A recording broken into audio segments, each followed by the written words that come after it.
ఇండస్ట్రీనే ఒక పేరుగాంచిన వ్యక్తి.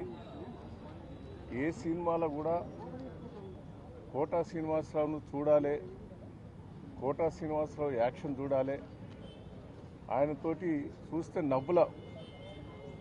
నవ్వులతోటి బయటకు వస్తారు. ఆయన ఒక పేరుగాంచిన వ్యక్తి.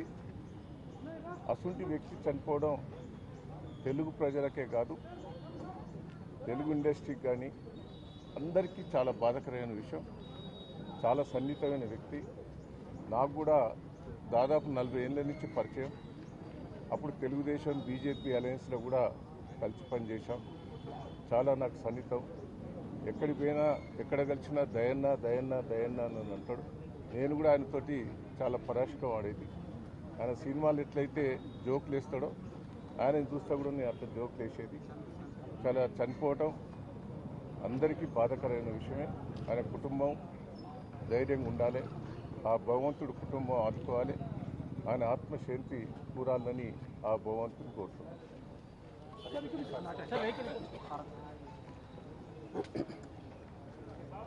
అందరికీ నమస్కారం.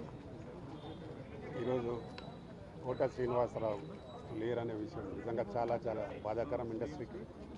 వారితో నేను సినిమాలు చేస్తున్నాను. దాదాపుగా ఆయన 1999లోనే ఎమ్మెల్యేగా గెలిచి రాజకీయాలలో సక్సెస్ అయ్యాడు.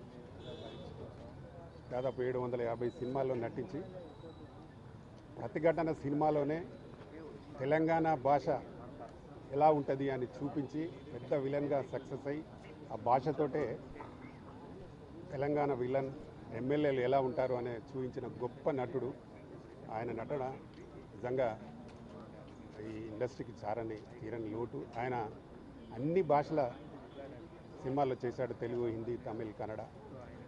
ముఖ్యంగా తెలుగు నటుల కోసం ఇండస్ట్రీలో పోరాడిన ఏకైక నటుడు ఆయన. తెలుగు వాళ్ళకే సినిమాలు ఉండాలి, సినిమాలు నటించాలి. పరభాష వాళ్ళతో మనకు చాలా ప్రాబ్లం.